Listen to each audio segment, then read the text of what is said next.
not a laneway, it's a city street. Through a C of A application, that would change the nature of the as of right. Were there unintended consequences on this little wee tiny street? I don't know about the other ones. I just know that Craven, and you're going to hear about that, is a very particular street in probably all of the East End. It's very different.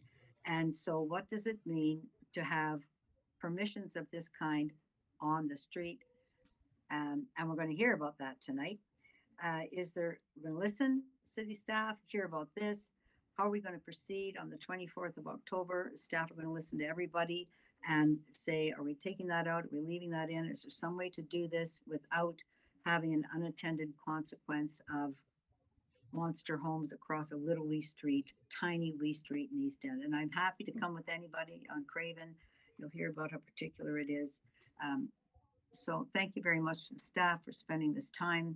Monster home meaning very, very large, dwarfing the street and building practically right up to the side of the street. I know with laneway houses, they're right on the lane. With garden suites, they're at the back. There's not a big setback. And this to me is a difficult circumstance for this street and built form, public realm, and everything else. So looking forward to hearing all of your comments tonight. Thank you for attending. Turn that back over to you, Alexa. Thank you, Councillor.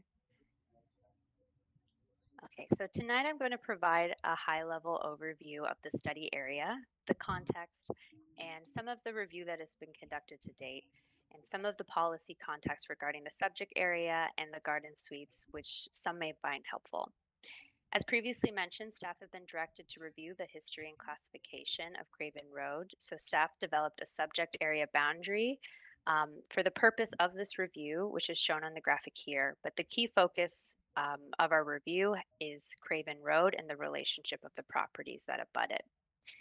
So to introduce the subject area, it is bound by Rhodes Avenue to the east, Hanson Street to the south, Parkmount Road to the west, and the northern boundary is the laneways that are south of Danforth Avenue between Rhodes and Parkmount. And I've received several emails regarding the condition of Craven Road south of Monarch Park and the rail line, but please note that this review and zoning bylaw amendment only focuses on Craven Road between Danforth and Hanson Street. So the lots that are subject to the proposed zoning bylaw amendment, which would remove garden suite permissions, have been outlined in blue hatching on the map shown here. And these are only the lots on Parkmount, which back onto Craven Road within the subject area. To describe the subject area, it consists largely of low-rise residential uses with single, semi, and townhouse buildings across the study area. Looking east to west, the study area is characterized by through-lot properties on the east side of Parkmount, which back onto the western side of Craven Road. Along the rear lot lines of these properties, there are many ancillary garages and rear parking spaces that are accessed from Craven. And then on the east side of Craven Road, dwellings front onto the street. These dwellings have a range of height, area, and width, with some being characteristically small detached bungalows, while others are 2- and 3-story dwellings. And we'll describe the character further in a few slides. But to note, the properties along Craven back onto the rear yards of properties which front onto Rhodes Avenue. So the configuration and pattern of development on Craven Road is unique, and it's characterized by a narrow right-of-way, which many mistake as a lane, but it is classified as a public street. On the east side of this photo, you can see on the left is the eastern side, which you can see the narrow lots with small single detached, semi-detached dwellings. The right-of-way includes the sidewalk and the paving for the street.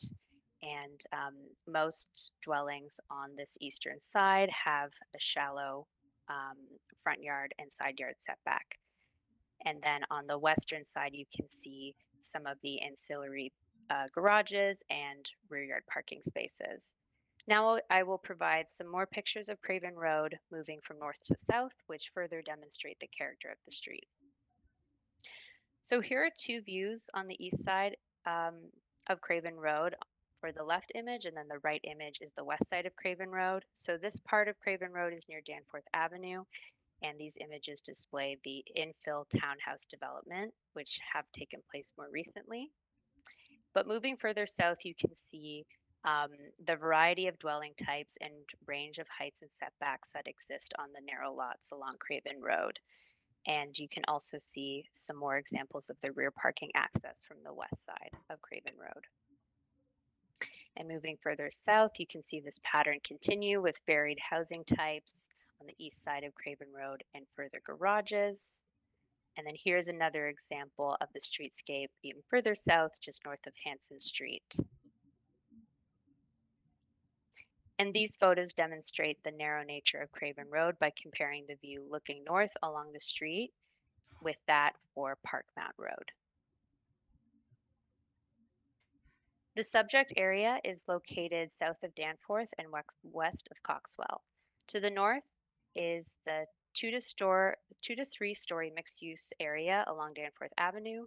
To the east and west, the subject area is surrounded by a neighborhood consisting mostly of single and semi-detached dwellings with some townhouses as well. And to the south is Monarch Park Collegiate Institute, and the Metrolinx rail line.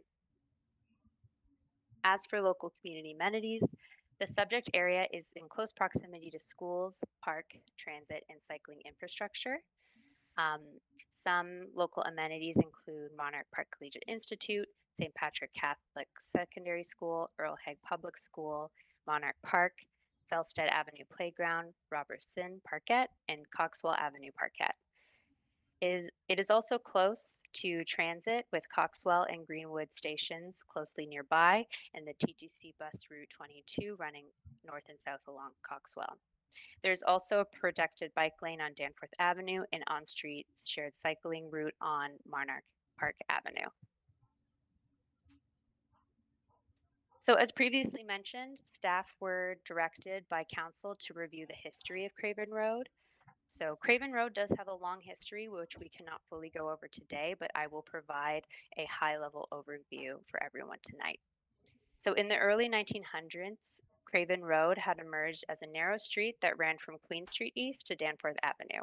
It was originally known as Erie Terrace, and it developed into what was known as a shack town. And shack towns were developed outside of city limits where municipal regulations did not reach, and taxes were low and services were scarce. And as a result, Erie Terrace came to house various immigrants as they provided a place for people to build homes at a low cost. In 1906, separate landowners created Ashdale Avenue, which is now known as Parkmount Road on the north of the rail. But this land was subdivided, which resulted in the properties backing on to the west side of Erie Terrace. This unique feature is a defining characteristic of Craven Road today. In 1906, the land was annexed to the city of Toronto, and in 1916, Erie Terrace south of the railway was widened, and the city retained a small sliver of land on the west side of the street to erect a fence in perpetuity. However, this widening was not performed north of the rail line, and this smaller right-of-way is still present today. In 1924, Erie Terrace was renamed to Craven Road, and at this time, many of the houses were occupied by veterans returning from World War I looking for housing. At this time, many of the homes were constructed of wood, and there were still numerous vacant lots along the street. Between the mid-1920s and 1960s, Craven Road continued to be subdivided, and brick homes began to be constructed in larger quantities. And by 1965, the portion of the street from Danforth Avenue to Hanson Street had been largely built upon. More recently, in the early 2000s, Craven Road has seen infill development being constructed, including the north portion of the street near Danforth Avenue, and to present day on Craven Road, housing continues to develop to support the housing needs of residents. So looking at the classification of Craven Road is classified as a local public street and is not a laneway. And given the nature or the narrow nature of the road with the presence of vehicle access from the west, it has understandably been a point of confusion. However, it is important to understand that Craven Road is a street and not a lane because garden suite policies apply for sites specifically that are not on a laneway Well, laneway suites can only be on a laneway. So the applicable policies and regulations are different. And so tonight we are only discussing the zoning permissions for garden suites. And so back to the description of the street. Within the study area, Craven Road has a right-of-way width of 6.1 meters and a road width of 4.5 meters. It is a one-way street that operates northbound and there is no parking permitted. Land use planning in Ontario is implemented through a top-down approach, and the province sets out macro policies in the Planning Act and currently the provincial policy statement and growth plan. The city identifies citywide priorities through the official plan and other guiding documents like the Housing Action Plan, which you might be familiar with. The official plan is a guiding document for both public projects and private development and has policies on a wide range of city building topics, including housing, public streets, and parks, among others. The direction in the official plan is generally expressed in broad language. Now, at a micro level, area priorities are identified and implemented through various forms of policy and zoning. Zoning regulates use permissions along with built form standards such as heights and setbacks. Now, the applicable policy scheme in both the city and the province has evolved quite significantly over the recent years. And that's something you may have heard. And this is particularly in response to the housing crisis. Most recently, the province has released a streamlined policy document that will replace the 2020 versions of the provincial policy statement, the growth plan. And that new document comes into effect on October 20th of this year. While the city is still assessing the implications of this policy change, the overarching objections remain largely the same, and that's what's listed on the slide here. So provincial priorities still include directing growth to strategic areas, including those areas that surround major transit station areas, making efficient use of land infrastructure and resources, achieving complete communities, and integrating climate change solutions. Now I'm going to take us through the land use designation for the subject area in the city's official plan. The lands are designated as neighborhoods, and neighborhoods are physically stable areas that contain a variety of uses, including lower scale residential buildings up to 4 stories, parks, schools, local institutions, and small scale stores. A key component of the policy is that new development will respect and reinforce existing physical character in a neighborhood. But neighborhoods are consistent or are considered stable but not static. So infill development in neighborhoods is permitted, provided that it has heights, massing, scale, and setbacks that respect and are proportionate to nearby residential properties. The subject zone is residential R with a maximum density of 0.6. The residential zone permits uses such as a detached house, semi-detached house, townhouse, multiplex, and apartment buildings. And garden suites are permitted so long as they comply with specific conditions that I will get into in a couple slides. So I know that many residents wrote emails to me who were concerned with the existing citywide garden suite policies and regulations, and there were also many that were supportive of them. So I will go through some of the policies and regulations at a high level in aims of providing some greater clarity for everyone.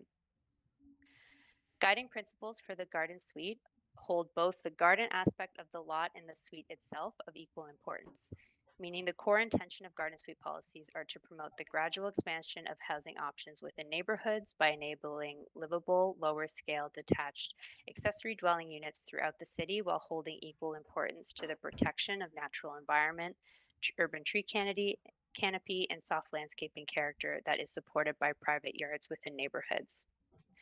Some of the key policies directing the development of garden suites include that they will limit privacy and overlook issues on adjacent properties, maintain the majority of your rear yards as open space.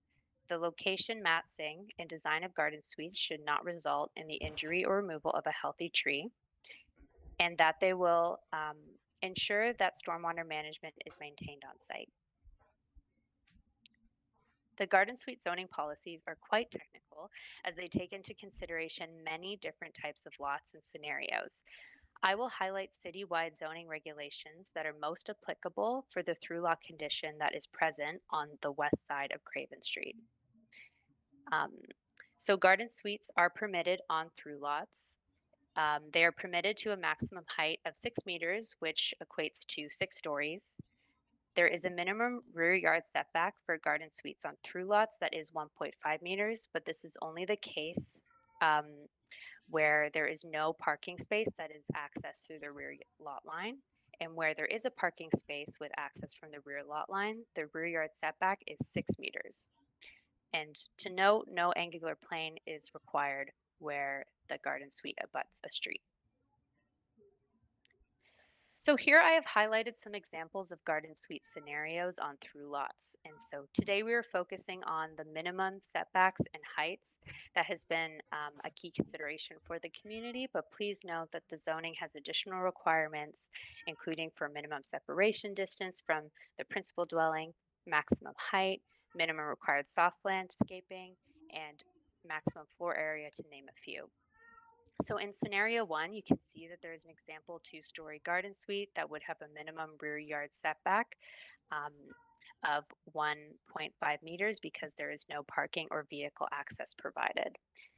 A minimum 7.5 separation distance is required between the garden suite and the principal dwelling because the garden suite has a height of 6 meters, which amounts to 2 stories. So the height of a garden suite can be in the zoning regulations is influenced by the minimum separation distance and vice versa, which you will see in the next scenario where the garden suite has vehicle access from the rear. So the required minimum rear yard setback is 6 meters. And in this case, because the garden suite is only 1 story at a height of 4 meters, the minimum separation distance between the garden suite and the principal dwelling is only 5 meters.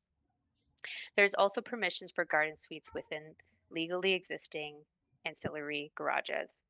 Existing garages are permitted to maintain the existing setbacks if converted to a garden suite. However, if any additions are made to the existing garage structure to develop a garden suite, that addition will be required to comply with the existing zoning bylaw regulations for setbacks, height, and angular planes. Here in scenario 3, you can see that there is an existing garage with vehicle access that is being maintained, but the entire structure is being converted into a garden suite with a 2-story addition. The existing structure can remain, but the new addition has to comply with the required zoning, including the 6-meter minimum rear yard setback. And the 7.5-meter minimum distance separation from the principal dwelling um, is 7.5 meters because of the height of the garden suite. Any applications for garden suites that do not comply with the citywide zoning standards would need to go to the Committee of Adjustment to receive a minor variance approval, in which case applications are reviewed on a site-by-site basis, and the committee would or the applicant would have to demonstrate that the variances requested are both minor in nature and align with the overarching intentions of the official plan and zoning bylaw, including the intentions of the garden suite policies and zoning regulations we discussed earlier. So before we go into the commenting period, I will recap where we are at in the planning process. Staff received direction from Planning and Housing Committee and City Council in June and July, and we are now hosting this community consultation meeting with the intent of receiving comments, which will be summarized in the report, and the report we are preparing for the October 24th Toronto and East York Community Council meeting. A formal notice of the public meeting will be provided in accordance with the requirements of the Planning Act and will be sent out in the coming weeks. At this meeting, you will again have the opportunity to attend or submit written comments in advance to make your views known. Community Council will evaluate and make recommendations to City Council for a final decision. Based on these recommendations, City Council can amend the zoning bylaw through an enactment of an amending bylaw. Should the zoning bylaw amendment be approved, notice will be given. And after the notice is issued, there is a 20-day appeal period where a party can appeal its approval to the Ontario Land Tribunal. Now we will proceed with the commenting period. But before we get into that, this community consultation meeting is a chance for the public to provide comments and ask questions of city staff. Feedback will be received, or feedback that's received from this community consultation meeting will be summarized in our report to the October 24th Toronto and East York Community Council meeting. So please ask for clarification or more information, provide constructive feedback, and share information that you think would help inform city staff and council's decision. Please ensure to maintain a proper meeting etiquette by being direct, brief, with your questions and respectful of those on the panel and fellow community members. Any targeted and disrespectful comments will not be tolerated. So there are many people on the call with us tonight, and I do request that in the interest of time, please be brief and do not repeat questions to give everyone a chance to speak. Before we get to the commenting period, I do want to thank everyone who is here tonight with us, who has already provided thoughtful comments to myself to date. And I've heard from many of you with your concerns related to the setback and building heights of potential garden suite development, along with concerns about traffic and parking and preserving the unique character of Craven Road. And I've also heard from many of you about your concerns regarding the removal of garden suites as a housing option. Tonight, I'm going to ask that when you share your feedback, you focus on your key comments so that we can best understand the community's priorities for our consultation summary to council. So to ask a question, you can either raise your hand to speak verbally through your computer's audio using the raise hand button at the bottom of the screen, or write your comments in the Q&A box. Staff may respond to written questions verbally or directly within the Q&A box. Staff are tracking questions and comments and will endeavor to respond to as many questions and comments as possible. Okay, and we will now open the commenting period.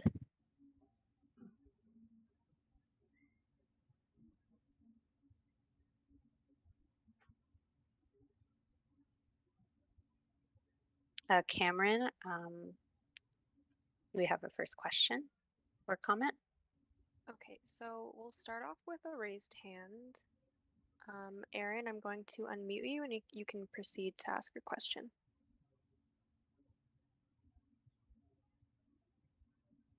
I just it's disappointing to see this much time being spent on this, and I guess my question for staff is a report to the Planning and Housing Committee next week outlining how far behind planning staff are on some very key housing action plan items, months, if not years behind the original timeline. So my question is, given that through-lot conditions exist all over the city, maybe not exactly like Craven, but other through-lot conditions exist, other councilors, other residents associations will inevitably come forward. Does staff have the time to manage dozens of other meetings like this one and fulfill the rest of their the rest of the reports that they need to accomplish this term? Thanks for your question. Sarah, could you answer that question? Yeah, thanks for the question, Aaron. Staff are busy doing a number of different things, but that's the job that we do. And we are managing the different workloads in different ways, but we are still on target for bringing forward some of those initiatives that that you mentioned in a timely manner. Thank you, Sarah. Cameron, next question. Okay, I'm going to move on to another raised hand. David, you've been unmuted. You can go ahead. On air? Yep, we can hear you. Okay, I didn't hear my name being called, but question for Paula Fletcher, and thanks everybody for being here. And I do agree with the other participant regarding the human resources on this. You use the word monster homes and preventing monster homes on Craven. There's already restrictions that are put in place on garden suites. So I wanted to know, how do you come up with the term monster home? How can a monster home can't possibly be built backing from Parkmount Road backing onto Craven, because the restrictions are in place already to prevent that. So why is there this term for monster home being used and to prevent monster home. I'm going to ask my second question as well. What is the threshold for a street being unique? Because I personally don't find Craven Road any more unique than any other street in Toronto, and I don't find that it has any architecturally historical significance compared to any other street in Toronto. It's 120 years is not a very long time. I mean, it's basically a farm field before this. So what gives us as residents the right to historically have more significance than the farmer who had his farm annexed so that the population could, live, their people could live here, let alone, let's go back to the Indians who used to live here. If we're going to restore historical significance, get a bulldozer and return this to a farm field. I think we're going down a path of regression and not progression. And that's very concerning to me. We have a housing crisis. People need homes to live. We've got multi-generational issues and people wanting to age in place. And that is, with this bylaw, that's going to be removed. So I'd like to know what the threshold is for being a unique street and how do you define that? So that I'll leave it at that. I mean, I have a lot more questions, but hopefully other people are going to weigh in on that. Those are my questions. Thank you.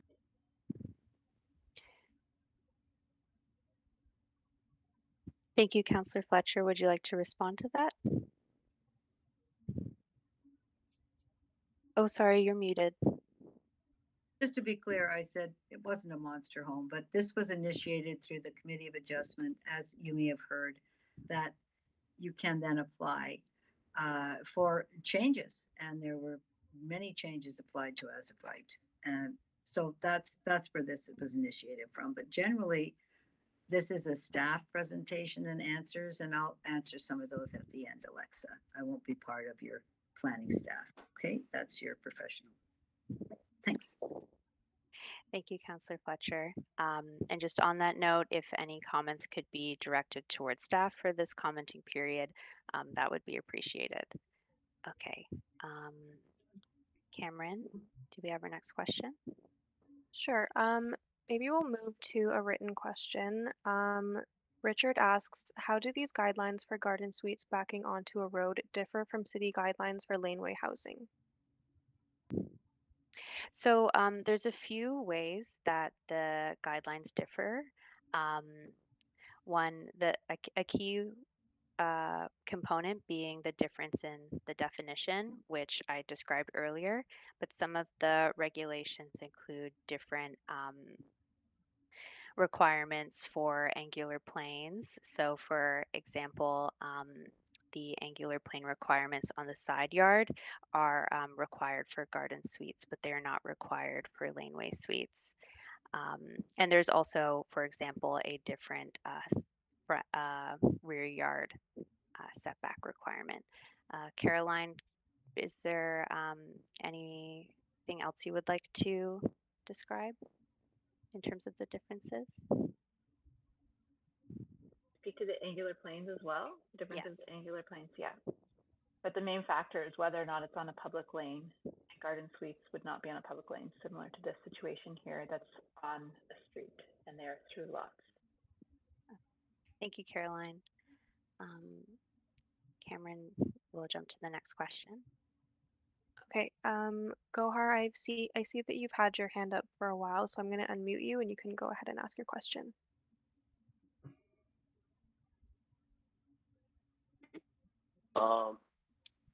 I would like to start by saying that this meeting took place because of us. We at Parkmount Road tried to get a garden suite last year, which was declined. I would just like to bring something. It's not a question, but it's it's something different. During the process of this application, my father, who has done it, he's the one who submitted the application because of because we number of reasons. We had growing family, and we were rather than buying a new house, which is very expensive in Toronto, nowadays. We decided to get a garden suite, but during the process, the comments were made by some individuals living on Craven Road, uh, rather than on uh, the application. Like it was made specifically on us that we are, uh, it was racist comments, unfortunately, and it was said to my father by some individuals. I don't know their names, but I know where they live because they're right behind us. So, so this is what I was trying to bring to everybody's attention. And I would like to ask Paula Fletcher because she's on this case since the beginning. I want to know if she's aware of it because if they can say that to our face, I'm pretty sure they have some. They may have said something to her regarding our ethnicity and background because this was the comments that were made specifically to us while we were getting this permits, stating that, oh, because you guys are from Pakistan. I lived in this city for over 25 years. I finished my junior high school, then high school to college to university. I worked in a number of jobs, but never came across, you know, anything as, you know, uh, like it never came across racism. But this was such a shock to us as a family that, some people could say that, even though, as I said, we live here for over 25 years on this street. Number of houses, number of people have gone, new people have came in front of our eyes. Um, so, uh, but because these people who live on Craven Road, because they're not on that same street of us, I mean, if you were to approve this, because our permit was completely sidelined and declined. So if you were to get through this permit, that people in future cannot get this. I think it's going to be pretty discriminatory for the people who are living in Parkmount Road because if you go down the road, you're shown pictures earlier on Parkmount Road to Craven Road. Uh, you would see that there are townhouses uh, built on Parkmount Road, which are over 4 stories on Parkmount Road, facing Craven Road. Uh, so, so I mean, there is some small group of people on Craven Road that are objecting to this fact, and honestly, they have no facts because during our process, they claim that the somehow sun would not get into their houses. This is what they objected to. This was the main objective. Uh, Saying that somehow the sunlight will not get into their house if we were to build a garden suite on Parkmount Road, which is completely I hate yeah. to interrupt you, but I'm not quite clear if you're trying to go to a particular question. We appreciate your comments, and just so we are taking them down. But I Yeah. was just wondering if you had a particular question of the planning matters that we could help you with. No, I said earlier, I don't have any question. I just wanted to bring this into your attention that if you were to make your report for the October, then please include this, what I said, uh, that these comments were made to us regarding our background, uh, regarding our application. We, we, our application was completely aligned with the application with the city, but the opposition had some other ideas, God knows what. But this is what they commented after we during the process of our application, Yeah. which I, was declined anyways. Yeah, I'll just let you know. We do not tolerate comments like that in this type of environment or in the work that we do. The reports that we provide are based on technical information. We do not provide personal information. We do not go into commentary of that nature. So the report that would be coming forward would be technical and factual. So not to worry about that kind of tone to it. And again, just to reiterate what Alexis said earlier, we would appreciate if any comments here tonight would be respectful. So I hope that helps, Gohar. Well, I was as respectful as I Oh, could be. I'm not I didn't saying say you anything weren't. wrong. Yeah, no, this is not about what you said. This is for other Yeah, people that if you know, I sympathize with what you seem to have gone through. That's yeah, not very pleasant. And yeah. just so that I others appreciate know it. Thank you. that those kind of comments are not tolerated here. Yeah, Okay? I appreciate your time and listening to me. But this is what happened, and I just wanted to make the facts clear that Okay. this is what we faced during the Okay. process. Thank you for sharing. Thank you. Okay, going to another raised hand. Claudia, you have been unmuted.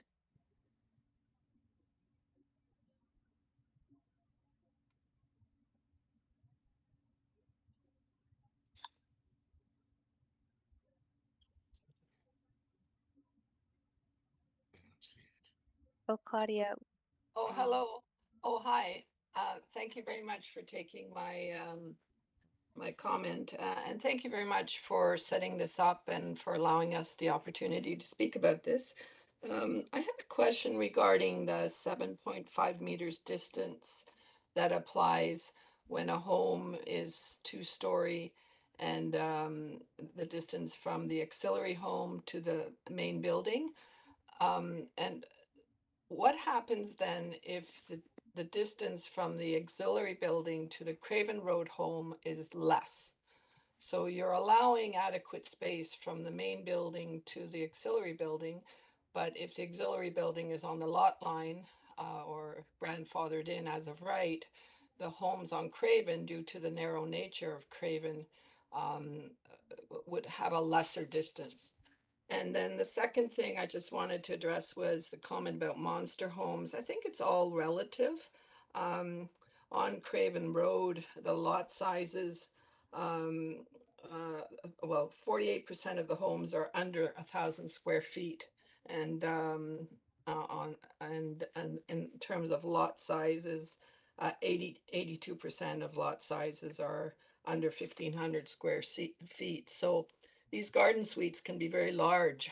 So in comparison to some of the homes, and there are 3 to 4 homes that are larger on Craven Road, but predominantly we have smaller square footage.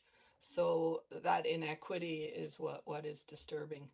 And I'm actually here with someone else who couldn't get on the computer, so the hand raise was for them as well. So I don't know how you want to manage that, but that's my question.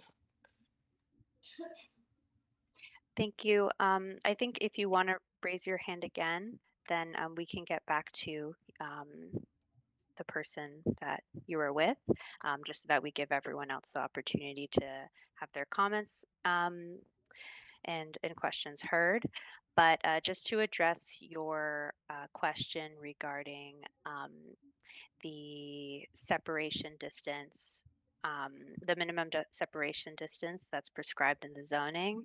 So that is in place, but the zoning does not regulate for the distance between buildings on a lot and buildings on a neighboring lot. Um, Caroline, could you speak more to the intention around that? So for the through lots, it is 6 meters if there's a parking space in that garden suite. If there's no parking space in the garden suite, it's 1.5. But I think you were speaking to an existing building that might be right on the lot line. So that could be permitted. And so then when you look at the distance across the right of way and then the front yard setback for those houses on Craven Road, you will find that that is larger than 7.5, which is the separation distance that you were just speaking to between the main house and an ancillary building that would contain a garden suite. So in my knowledge, it is larger than 7.5, which would be required between the main and the rear. That helps to answer the question. Thank you, Caroline. Okay, I think we'll move on to the next question. Okay, reading a question from the chat.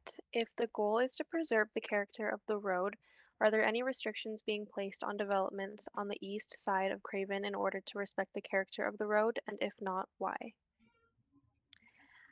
So staff are currently responding to council direction specifically to remove garden suites from the west side of Craven Road. So for those properties on Park Mount, that back onto Craven Road, and there aren't any further directions to make any alterations to the zoning outside of that. And thanks for your question. Cameron, maybe we'll move on to the next question. Moving on to a raised hand. Blair, you have been unmuted and you can ask your question.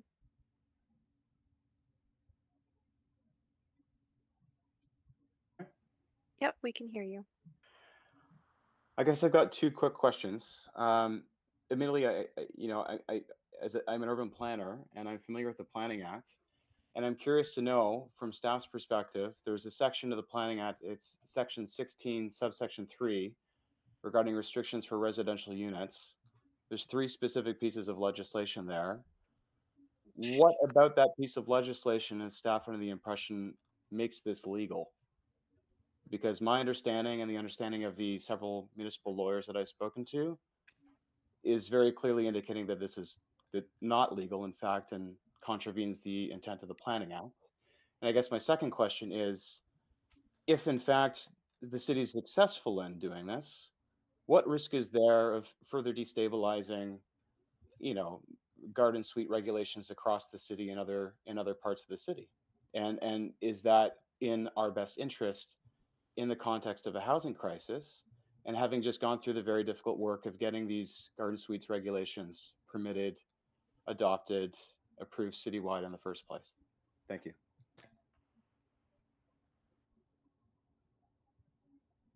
So I'm afraid I didn't catch your name for the person who just asked the question, so I'm sorry about that.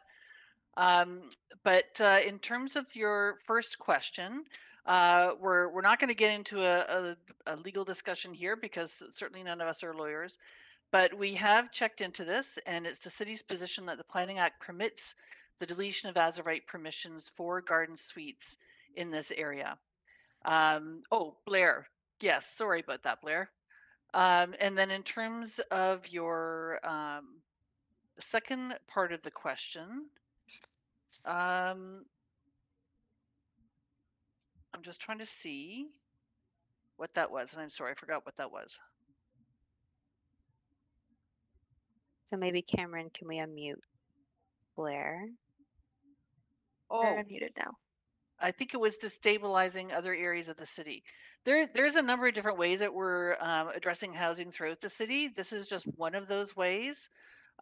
Whether the zoning bylaw amendment goes forward or not in this little area, these little pockets are quite unique. So we're not anticipating any other actions in other areas of the city.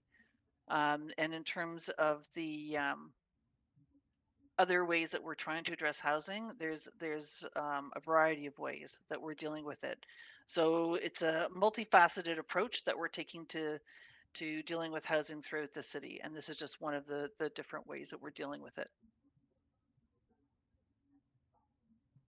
Thanks, Sarah. I think we'll go to the next question, Cameron. Going to another hand. Ramsey, you are now unmuted. Yep. Hi, can you hear me? Yep, we can hear you.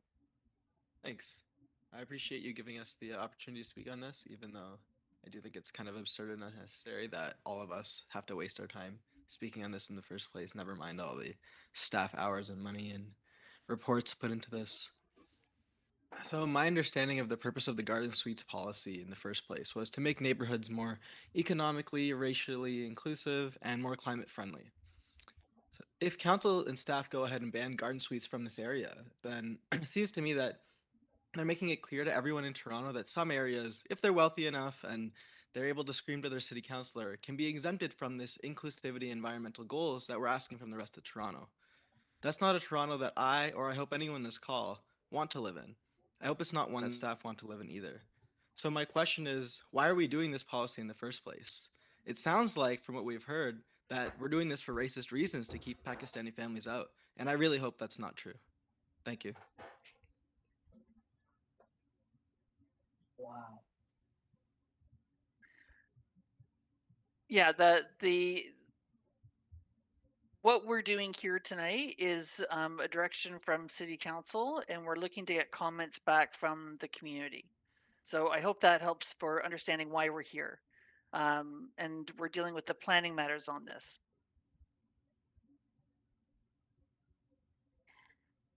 Next question, Cameron. Okay, Sean, you have been unmuted.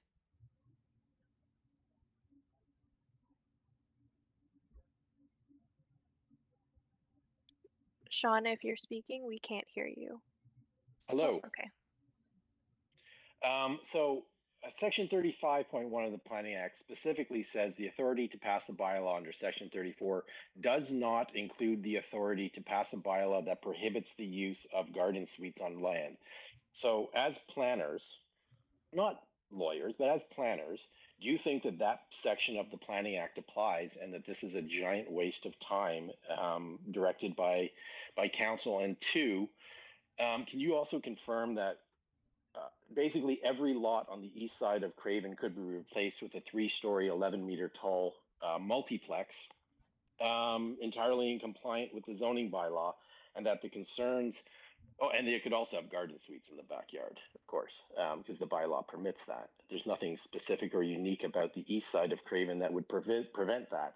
And so that, why are we worried about a 2-story house when a 3-story house can go on the east side?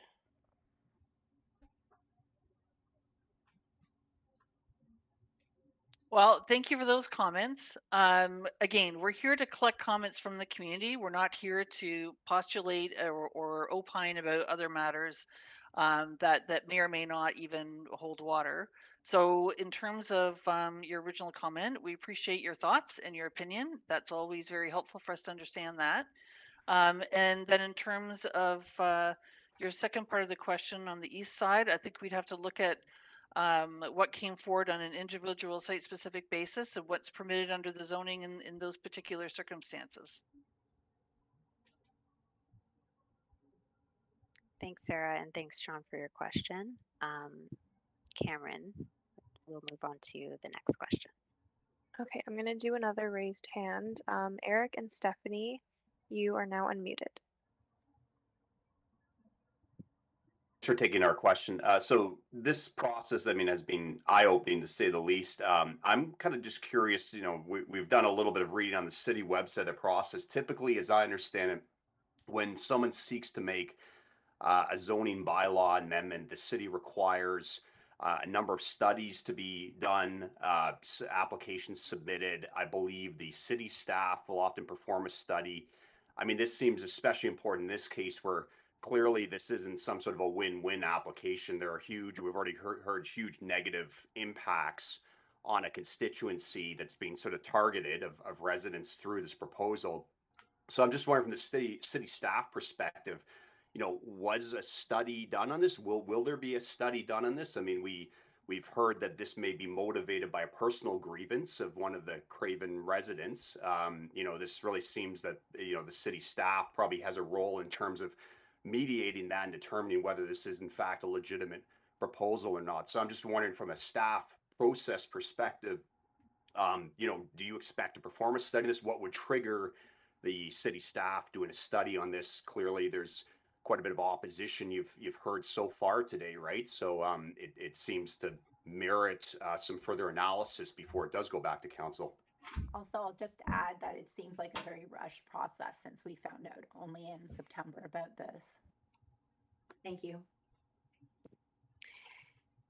Thank you, Eric and Stephanie, for your comments.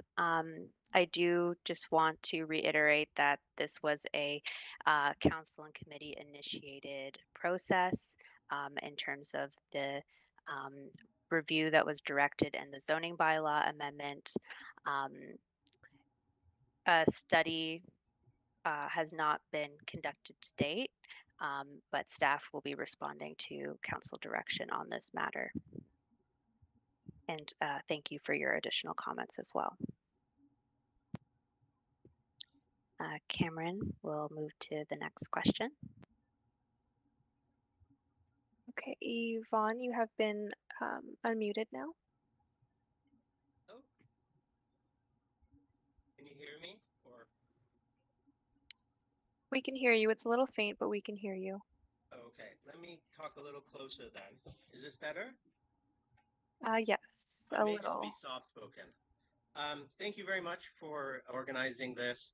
I too kind of agree that it's nice that you have taken this to heart, this issue, and thought about the uniqueness of the city at such a granular level. So I applaud you in that respect. On the other hand, I do also find it a little unnecessary.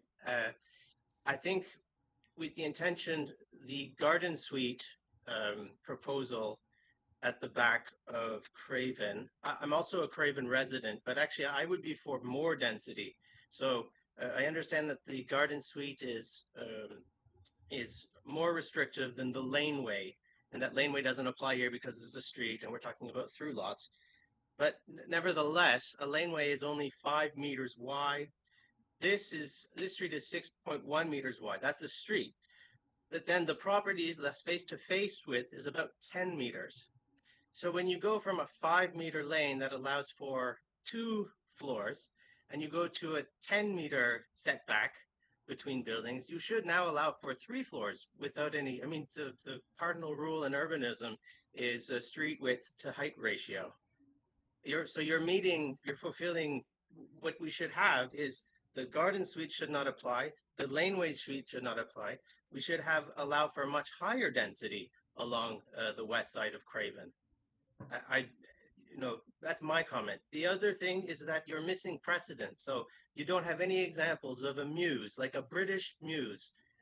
That's exactly what you're looking at in this kind of condition.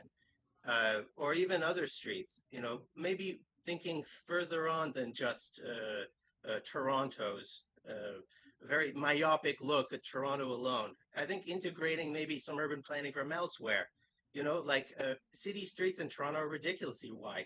You have like Parkmount is what, 28 meters wide?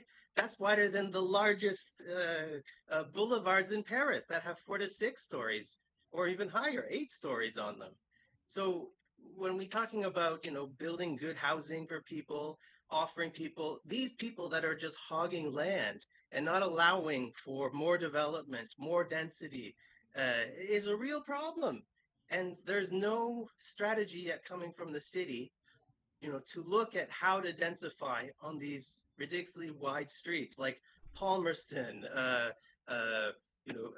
Park Mount, every street in Toronto, every residential street. If you look at the density in a place like Paris, you have 20,000 people living in a square kilometer.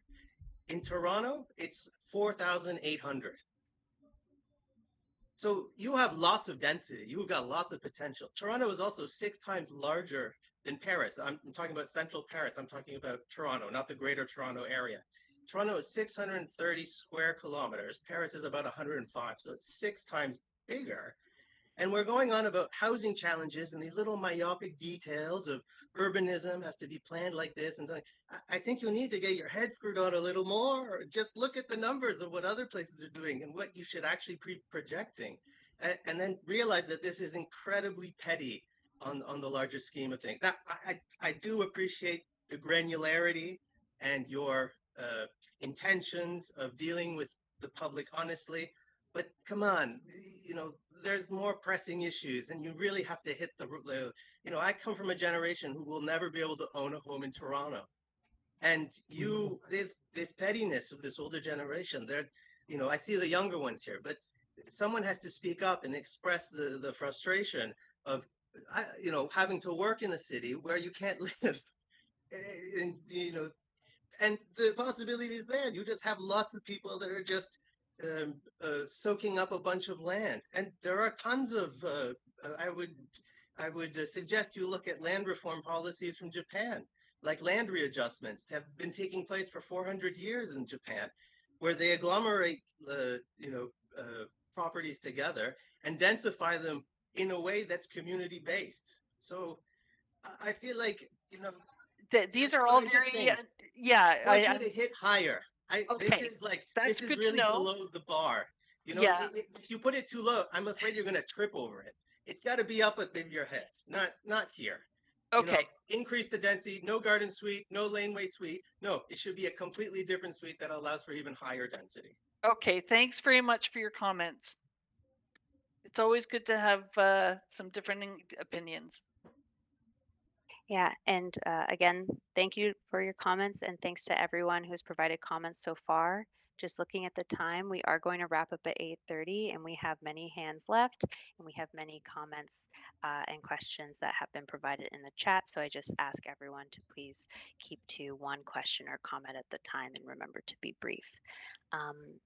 Cameron, could we move on to the next question? Sure. I also just want to ask that if your question has already been answered and you don't have another question, please just put your hand down. Raymond, you have been unmuted.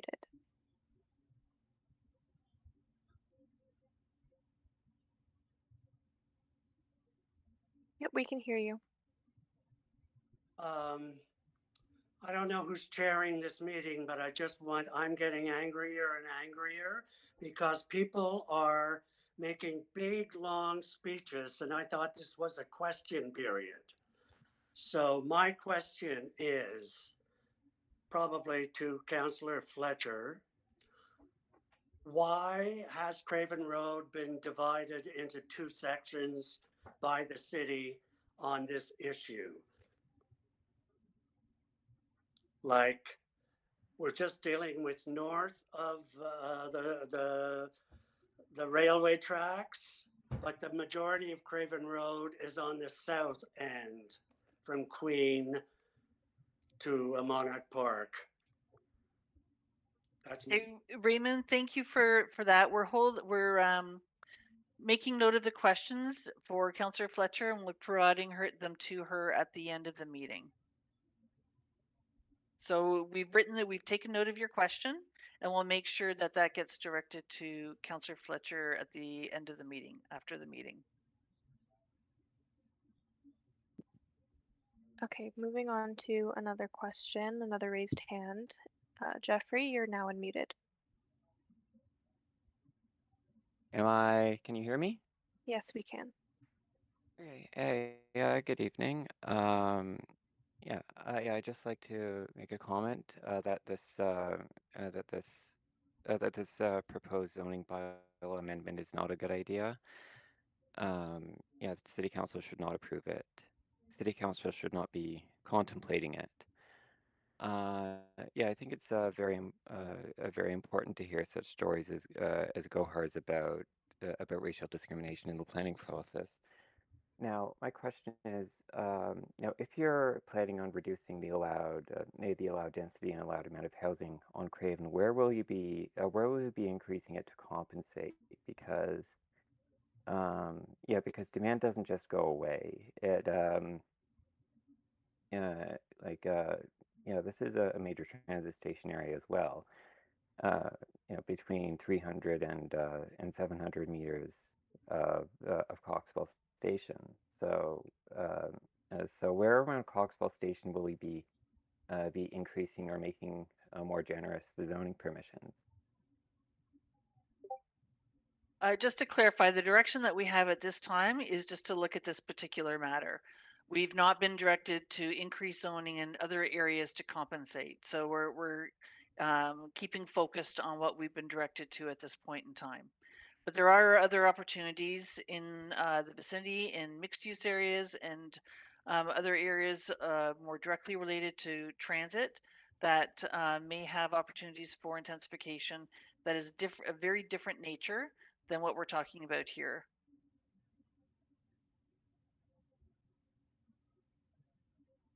Okay, moving on to another hand. Allison, you're unmuted. Yep, we can. Thank you so much.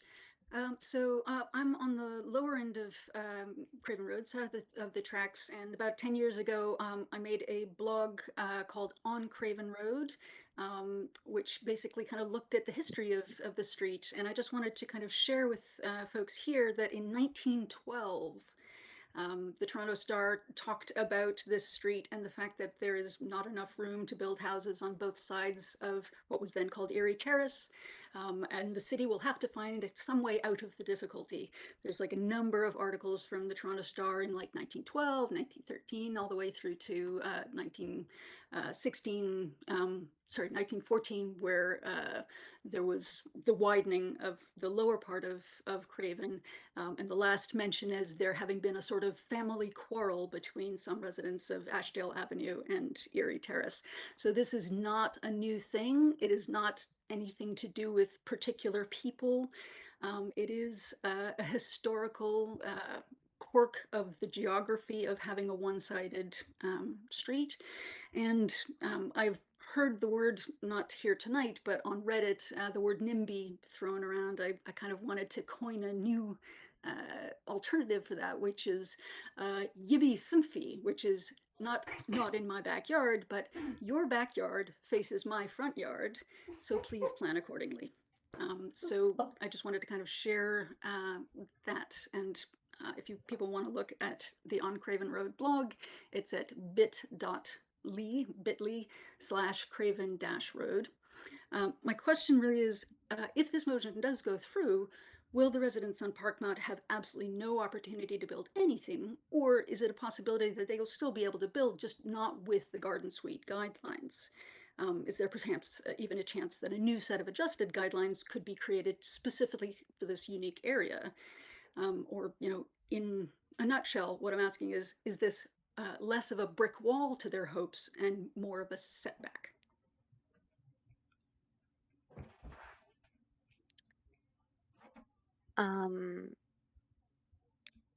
Sorry, I just missed the very last part of your question. Could you please repeat that? Sorry about that. Allison, you're unmuted. Thank you. Yeah, it's basically asking, kind of in the metaphor of brick walls versus setbacks, is this motion, does it represent a brick wall for the hopes of people in Parkmount to build in their backyards?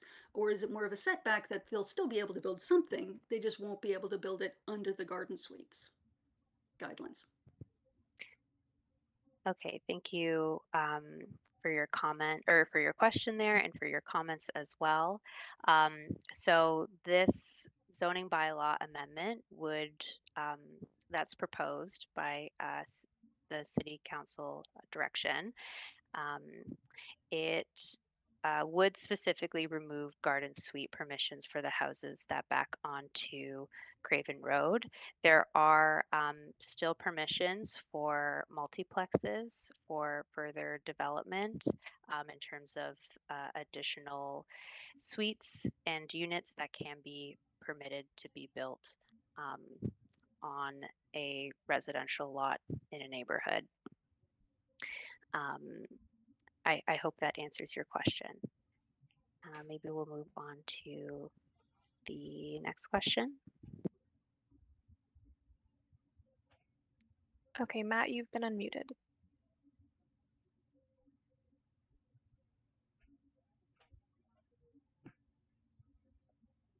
Matt, you've been unmuted. If you're speaking, we can't hear you at the moment. Oh, sorry, I didn't hear. Can you hear me? Yep, we can hear you now. Hi. Okay. Well, thank you everyone for taking your time. I've of the opinion that these laws are redundant.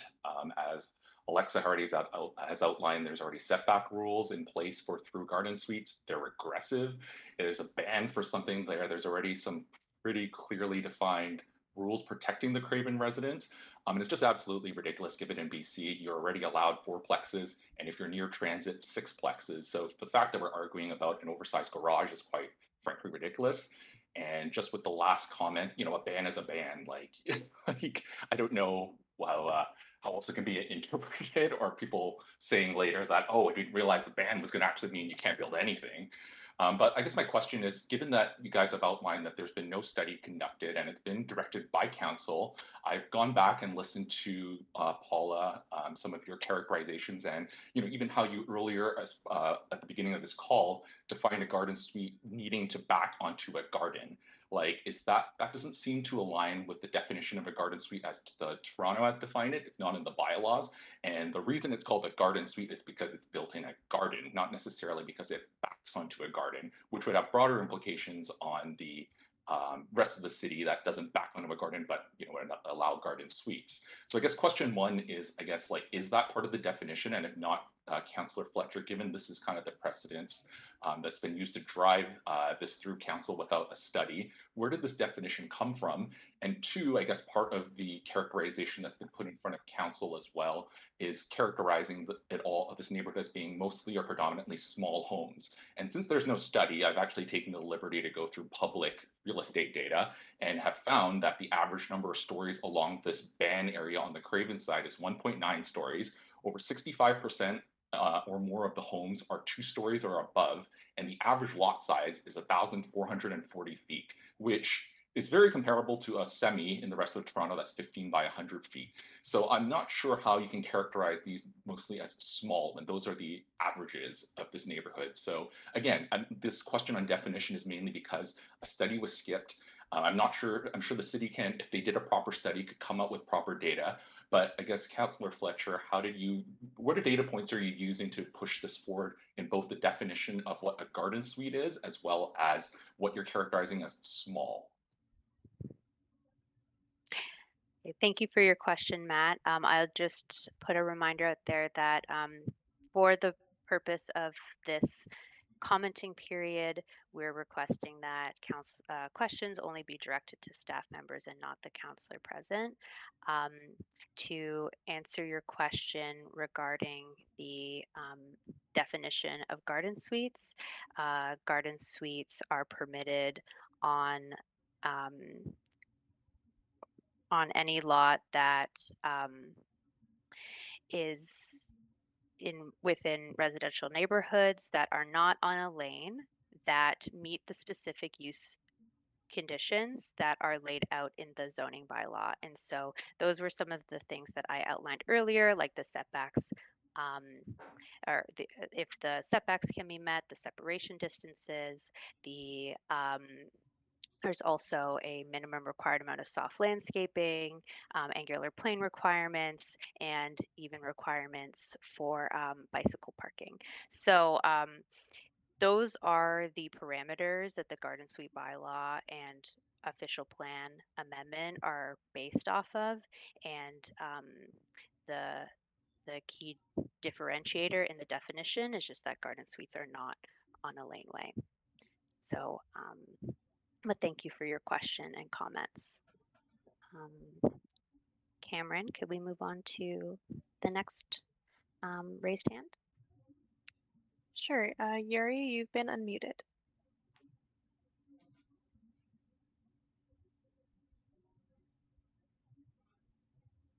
Yuri, you've been unmuted. If you're speaking, we can't hear you.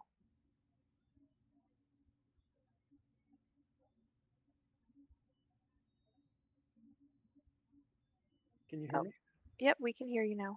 Okay, thanks. So first, thank you very much for the excellent presentation on garden suites. I think it summarized really well what it's about, so really appreciate that. And just a note to Gohar, who spoke earlier, I just wanted to say, I was inspired by your bravery to tell your story, and I'm so sorry that this happened to you. This should never happen in our city, and it's very sad to hear that. But yeah, I just don't understand how we can justify removing garden suites permissions from the street, in the middle of a housing crisis. Why are we making an exception here? I walk down the street sometimes. It's a lovely street, but I see these garages that look like they might fall apart any day. And if an owner wanted to replace a garage with a home that a senior could use for downsizing, what is the harm in that? Like, shouldn't it be allowed, especially in a housing crisis? We need more of exactly this kind of housing everywhere. We need more of it. Yeah, I don't understand. I guess to summarize, if we are in a housing crisis, and given all of the restrictions that are already in place on garden suites, so no monster homes here, why are we making an exception on top of that for this street? Why are we trying to ban them entirely when I guess there's so many restrictions already? That thing. Okay, thank you, Yuri, for your question and your comments. I will reiterate that in terms of the purpose of this review and the zoning bylaw amendment, it came from council direction, as previously stated. So staff are working in accordance with that council direction. Sarah, I'm wondering if you have anything to add to that.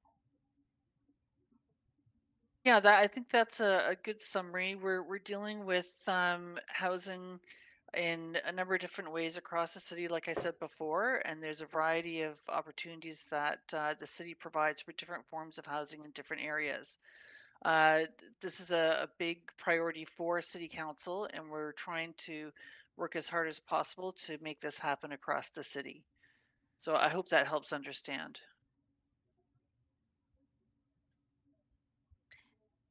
Thanks, Sarah. Cameron, could we maybe move on to a written question? Yes.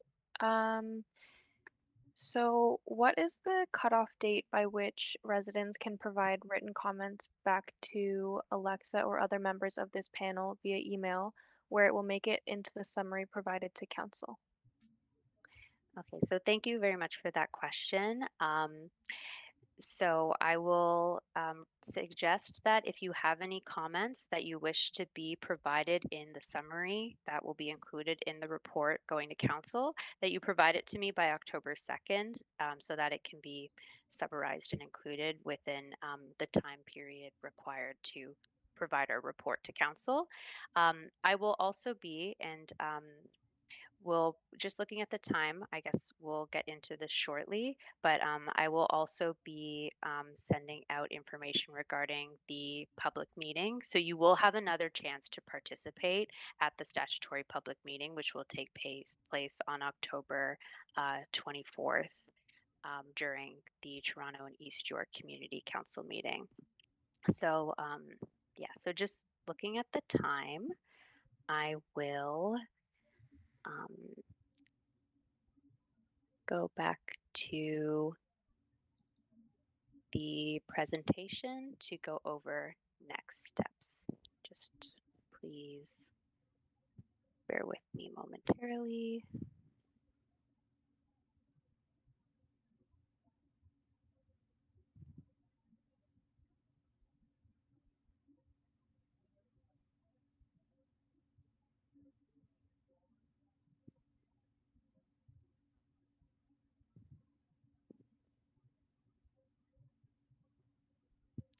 Okay, so thank you for everyone's participation tonight. Feedback received from this community consultation meeting will be summarized in our report to the October Toronto and East York Community Council.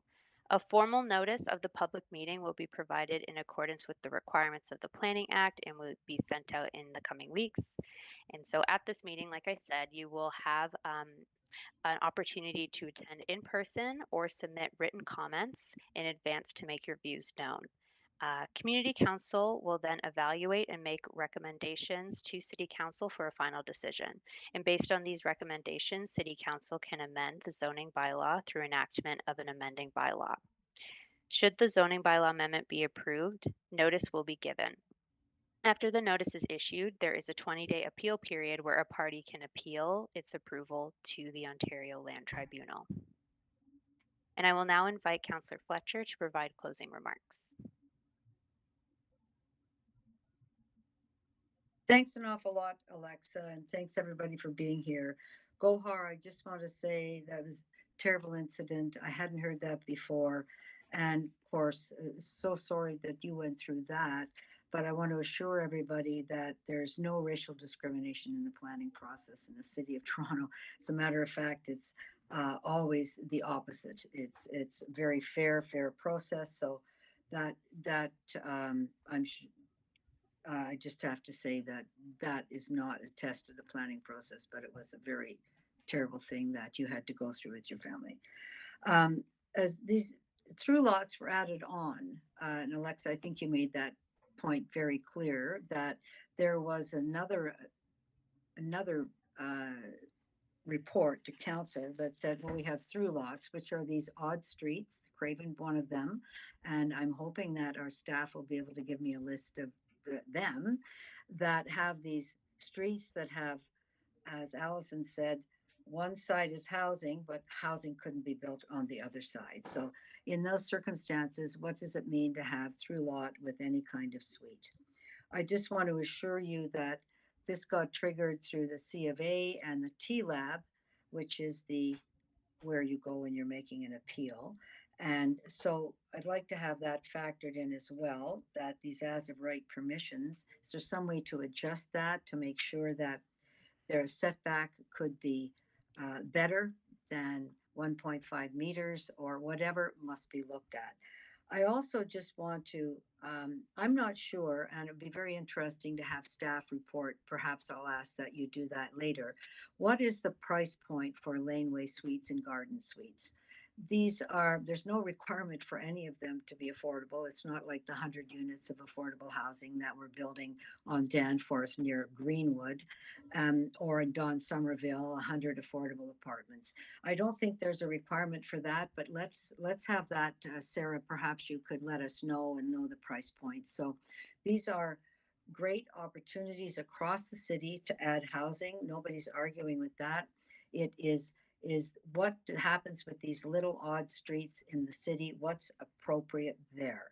I think there's a tremendous number of great comments here and letters. As Allison said, please plan accordingly. Can we find a sweet spot here? Is there some way to find that? And is there some way to adjust this, which would work for everybody on these streets? I think that's really what staff are going to look at. They're going to report back. I appreciate everybody who came tonight from the neighborhood. I appreciate everybody who came tonight, and quite a few of you from outside of the neighborhood with your opinions. And there's a lot of opinions about building housing in the city. We are about building housing. I added thousands of new affordable units in the Portlands. My goal is to build affordable housing. There's a lot of housing being built. Unfortunately, getting affordable housing, even in new areas, is difficult. And we can't require that under the Planning Act. That doesn't have a lot to do with garden suites, but I really, really wanted to let you know that that is, as I think all of you know, my main focus. So thank you so much for your great comments. All of them will be taken into account. All the neighbors, many people have written in. We don't want a Hatfield and McCoy on Park Mountain, Craven. So as we always do, let's try to work together to find a sweet spot for the neighborhood. Because this really, in my opinion, is a neighborhood matter for this street, which is very unique, odd, different street and a configuration that you don't find in many places in the city. So thank you very much to our staff and for everybody who came tonight to talk about this important issue. Thank you, Councillor. So thanks again to everyone for attending tonight. And if you would like to provide any further comments or have additional questions after tonight, please feel free to contact me at my email shown on the slide here, or at my phone number shown as well. So thank you again for attending, and this concludes this community council meeting or community consultation meeting.